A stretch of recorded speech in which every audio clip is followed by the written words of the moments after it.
Je vais t'expliquer le trade que j'ai pris hier sur USD CAD. Je vais te faire le trade récap complet, global. Je vais t'expliquer de A à Z pourquoi j'ai pris cette position. Ok. Donc avant tout, moi, tous les résultats, tout ce que je partage, je le montre avec de la preuve. Ok. Parce que ben, c'est beau de dire j'ai pris ce trade là, mais juste de mettre des trucs sur TradingView, de mettre des cubes, ça ne sert à rien.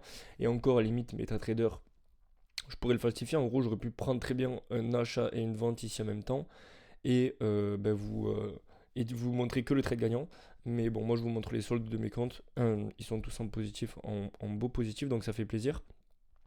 Donc ça c'est le trade que j'ai pris sur USD4. Vous voyez, je suis entré en vente ici hier. Vous voyez qu'on est bien le 26 août. Et je suis sorti ici. Ok.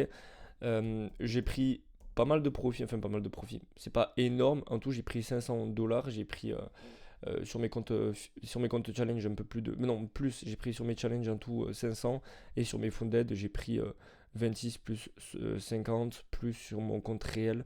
J'ai dû prendre à peu près 100 euros. Donc voilà, tout ça en moins de 30 minutes de travail. Je vais te faire l'analyse de A à Z. Et en fait, j'en parle beaucoup dans mes récentes vidéos, le fait de passer moins de temps, less is more, privilégier la qualité et la quantité, c'est réel. Cette semaine, c'est le seul trade que j'ai pris. Alors non, j'avais pris un trade sur le gold également. Mais c'est un des seuls trades que j'ai pris sur le mois d'août. Le mois d'août, je suis à plus 3%. Et encore, j'aurais pu être à plus 5,6%. Mais j'étais en vacances la semaine dernière. Il y a un trade que j'ai pas pu prendre. J'étais pas disponible au moment de prendre la position. Mais pour moi, entre guillemets, ça reste un TP dans le sens où j'avais toute l'analyse, j'avais tout bon biais. J'ai juste pas pu exécuter. Donc ça reste un très bon mois d'août. Il y en a qui sont en galère en août parce que ben, ça bouge très peu. Très très peu de volume quand on regarde le DXY donc qui est l'indice du dollar en daily, on se met en daily, on voit que tout août ça range, donc c'est quand même assez terrible, mais je suis très content. Et tout ça, surtout en passant moins de 30 minutes de travail, parce que j'ai compris que en trading, la clé, c'est pas de passer 8 heures par jour devant les graphiques, mais au contraire, c'est de passer moins. Parce qu'on fait du trading pour être libre financièrement, géographiquement, mais surtout temporellement. On a compris que le levier, je vous l'ai répété dans les précédentes vidéos, que le levier le plus important en trading, c'était pas le levier temps, mais le levier capital. Et on l'a très bien compris, tout ça en passant moins de 30 minutes de travail. Donc je vais vous faire toute l'analyse, tout le récap de A à Z de pourquoi j'ai pris ce trade. Ok. Alors il faut savoir qu'actuellement sur mes comptes, ceux qui me suivent sur Insta, je suis en challenge, je me suis lancé un défi d'être fondé de 200K avant la fin de l'année. Il me reste un TP. Normalement, j'aurais pu valider sur ce TP, mais je suis sorti plus tôt et j'ai bien fait, sinon je me serais fait BE. Normalement, je visais bien plus bas, mais parce que je sentais qu'on allait potentiellement se retourner, on faisait des SMT. Donc, il me reste un TP pour valider la phase 1 sur mon 25K, la phase 2 de mon 10K et pour pouvoir faire un beau payout sur mes funded. Donc voilà, on va continuer tranquillement. Je suis très content de mes deux derniers mois, de mes deux trois derniers mois. Donc et voilà. Et tout ça, depuis que je passe beaucoup moins de temps, ben, j'ai de bien meilleurs résultats, ce qui peut paraître contradictoire, mais quand vous le comprenez, c'est vraiment la clé. Ok. Je vais vous faire l'analyse de A à Z et pourquoi j'ai pris ce trade. Ok. Je vais vraiment vous faire toute l'analyse, tout le process que j'ai eu dans ma tête euh, pour vous faire l'analyse. Ok, de pourquoi j'ai pris cette position. Alors il y aura énormément de valeur dans cette vidéo. Encore une fois, vous l'avez compris, mes vidéos c'est brut, il n'y a pas de montage, il n'y a pas de truc, mais c'est vraiment full valeur, ok. Vraiment, cette analyse, je sais que je peux me permettre de donner entre guillemets ma stratégie et mon analyse parce que je sais qu'il y a à peine 2-3% qui vont vraiment l'appliquer et vraiment en tirer du positif. 97% des autres vont continuer de faire les mêmes erreurs encore et encore. C'est pour ça que la majorité ne sont pas rentables. Et c'est pour ça aussi que pour moi, il faut être suivi, être mentoré, avoir un groupe pour être assidu et avoir une ligne directrice, ne pas être perdu entre tous les traders qu'on voit sur les réseaux. C'est l'erreur dans laquelle beaucoup tombent. Donc voilà, c'est pas le sujet de cette vidéo. Donc on va commencer par l'utilisation du DXY. Alors, si vous n'avez pas l'habitude de l'utiliser, moi, c'est quelque chose que j'utilise et qui me permet de donner mon biais pour la journée. C'est grâce au DXY que j'ai mon biais sur les autres paires. En général, ça va quand même être un accord dans le sens où si je suis, par exemple, bullish DXY, je vais être bearish sur les paires, par exemple, XXX USD ou bullish sur les paires USD slash XXX. Ok, vous m'avez compris. C'est-à-dire que si pour moi je vois un DXY haussier, en général, les autres paires en XXX USD, ok, parce que c'est comme une division, ces des maths vont être baissiers. Si je suis bullish euh, dollar, je vais être bullish sur les paires en USD XXX. Ok, vous avez compris. Donc, moi, je définis mon biais avec le DXY, ok, et les bonds. Je me sers aussi des bonds. Les bonds, c'est très important. Je vais vous expliquer pourquoi.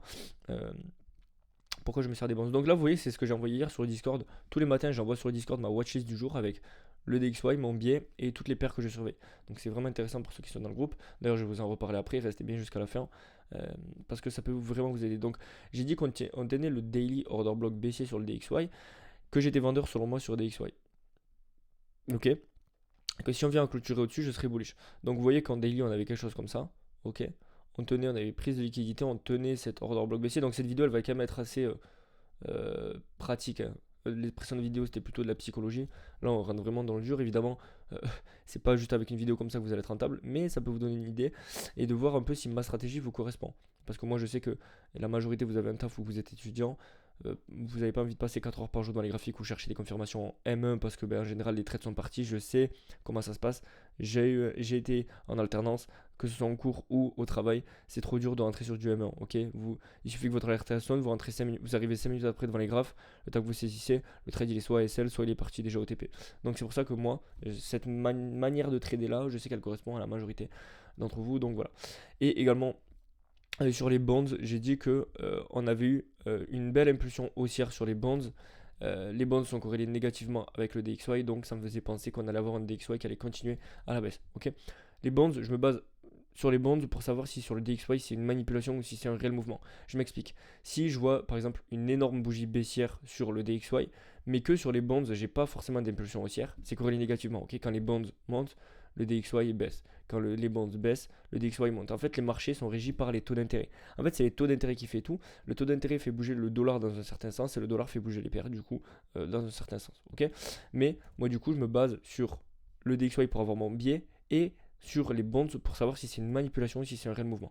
Si par exemple on voit une énorme impulsion haussière sur le DXY mais que les bonds restent flat, voire montent également, ça m'indique quoi? Ça m'indique que c'est une manipulation sur le DXY. Et donc c'est juste manipulé pour repartir plus bas. Par contre, si je vois une énorme impulsion haussière sur le DXY et que les bonds chutent également, ça m'indique que cette hausse est un réel mouvement poussé par des fondamentaux. C'est un peu compliqué, mais j'en parle plus en détail. Là, c'est compliqué de parler en détail, mais c'est vraiment très clair et c'est vraiment très très utile. Donc, j'avais vu cette impulsion haussière du coup de vendredi qu'on avait eu la baisse du coup sur le DXY. Donc, ça me faisait penser que en plus d'avoir toute l'analyse sur le DXY qui me faisait dire qu'on était baissier, j'avais confirmation sur les bandes. Ok. Après voilà, quand on regarde le DXY en daily, vous voyez août, début août, c'est là. Comme je vous ai dit, regardez août, ce qu'on a fait, on a fait que range. Donc globalement, c'est pas terrible.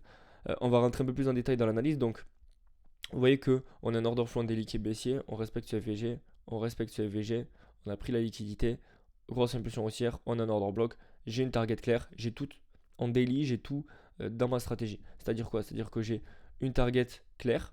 Ici, j'ai soit ce rejection block, soit cette liquidité ici, voire cette première liquidité là. J'ai une zone en daily, ok, on est sur l'order block, et j'ai un order flow en daily qui est baissier. Alors baissier, on est plutôt dans un range, mais vous voyez qu'on est quand même dans ce mouvement de base qui est baissier. Donc j'ai tout qui est coché en daily pour me dire que sur le DXY je suis baissier. Maintenant, je vais en LTF. Comme les paires, je regarde dans ma stratégie, j'attends quoi? J'attends un stop run à l'intérieur d'un FVG. On a un gros FVG 1h 4h ici. J'ai attendu le stop run, donc la prise de liquidité. Pour moi, ce high était faible. Et il y en a beaucoup qui ont dû rentrer potentiellement ici, voire ici par exemple, en pensant qu'on a un FVG, du coup, ça va aller plus bas. Non, moi, dans ma stratégie, j'attends toujours un stop run pour me confirmer que pour que mon SL soit un endroit logique. Ok. Moi, le SL, c'est un endroit d'invalidation. C'est-à-dire que le SL, vous devez avoir en tête que si le prix revient en votre SL, votre billet, votre idée est invalidée. Ok. Et donc là, pour moi, ce high était faible, donc j'ai attendu stop run. Quand j'ai vu cette magnifique rejet qu'on fait former ce breaker block, ça c'est tout le temps la même chose que j'attends sur mes trades. Vous allez voir, vous pouvez prendre tous mes trades en story, tous mes trades récap, c'est la même chose. Prise de liquidité, donc stop run à l'intérieur d'un FVG. D'abord, j'ai mon biais en daily qui me dit par exemple je suis baissier et je vais chercher des confirmations baissières. Ok. Donc je ne vais pas chercher des confirmations d'achat alors que je suis baissier en daily. Ok. D'abord j'ai mon biais daily, après je descends en H1, H4. Donc prise de liquidité à l'intérieur d'un FVG, formation d'un breaker, je suis rentré ici sur USD4. Et vous voyez que je me base sur le DXY pour chercher mon entrée sur les paires. Mais vous allez voir que sur le DXY, ça correspondait également. Donc vous voyez que là, j'avais toutes mes confirmations pour me chercher une vente DXY. Maintenant, il fallait que je cherche une paire. Alors, je surveillais AUD USD également à l'achat, parce que si USD baissier, AUD USD monte, mais j'ai préféré prendre USDK, dans tous les cas c'est la même chose, les deux ont donné 1,5 R, rien de plus, ok. C'est pas un trade à 3 R, c'est pas un trade magnifique, mais ça reste un beau trade. Donc je vais vous montrer l'analyse de la paire, donc comme je le marquais, en accord avec le biais DXY. D'abord j'ai mon biais DXY et après je cherche des confirmations. Donc en daily, vous voyez que on était quand même assez bullish sur la paire, mais on a eu un début de changement d'order flow. On a inversé ce FVG. Si on était vraiment bullish, on aurait continué à respecter ce FVG. Ça s'est passé quoi? Après une prise de liquidité en plus grand time frame. Donc Là, on est dans un cas de external to internal. On prend la liquidité externe pour viser de la liquidité interne. Simple. Il y a deux schémas, deux patterns que le marché fait tout le temps. Soit on vient prendre, si on a une grosse liquidité, de l'externe pour aller viser par exemple de l'interne, des FVG, des liquidités, etc. Soit on prend de l'interne, FVG, etc. pour aller viser de l'externe. Donc là, on était dans un cas external to internal, mais même on avait aussi formé un FVG ici. C'est ça qui m'a plu, c'est que on avait prise de liquidité en plus grand time frame, on a inversé ce FVG, donc ça m'indique, ok, première indication que on peut repasser baissier. Ça ne veut pas dire qu'on va aller tout en bas, ok. C'est vraiment, comme je vous dis, internal, donc j'allais viser ça au grand maximum. Même si pour moi ces lows vont être récupérés, j'allais pas viser la lune, ok. Ce qui m'a plu aussi, c'est qu'on a également formé ce FVG, donc ça, on a vraiment la définition d'un order flow qui passe baissier. On inverse les zones haussières et on crée et on respecte des zones baissières. Donc ça m'a beaucoup plu. Donc rappelez-vous, je suis baissier DXY, donc USD-CAD, je suis également baissier. USD-CAD en daily m'indique que je suis baissier. J'ai une target qui est claire, ici. J'ai une zone en daily, ce FVG, et j'ai un order flow qui commence à être baissier. J'ai tout qui est coché. Maintenant, on va aller en LTF comme d'habitude. Qu'est-ce que j'ai attendu? Stop run à l'intérieur de où est-ce qu'il fait du daily FVG qu'on a ici. Donc, magnifique. Ensuite, qu'est-ce que j'attends? Même chose que sur le DXY, formation d'un breaker. Donc, j'attends qu'on inverse ces dernières bougies haussières. J'attends que le H1, qu'on ait un changement d'order flow en accord avec l'order flow en daily. Je donne beaucoup de termes compliqués, mais vraiment, c'est parce qu'il faut se former. Ok, c'est normal, on n'a rien sans rien. Mais c'est très simple. Ok, vous avez l'impression que c'est compliqué, mais mon trading en réalité est très simple. C'est la même chose. Stop run à l'intérieur d'une key level. Formation d'un breaker, je rentre. Je suis rentré ici, je crois que c'est midi. Je suis rentré un peu plus bas, j'ai pas vu quand on l'entrait, quand on était plus haut, mais vous voyez que c'est en accord avec le DXY, où je suis rentré quand le DXY avait fait ça. J'ai le DXY qui est en accord avec mon USD-CAD, c'est magnifique. J'ai pris mon entrée. Et ça, du coup, je l'ai alerté aux membres. Je suis rentré sur USD-CAD à midi 2, je suis rentré ici, et on a pris un beau TP, donc il a fait pareil, Louis, il a pris un TP, Bastos aussi, plus 1%. Donc voilà. Si tu veux faire pareil, si tu veux avoir accès à ma watchlist que j'envoie tous les jours, c'est-à-dire que tous les matins, je t'envoie mon biais sur le DXY et les paires que je surveille. C'est très simple.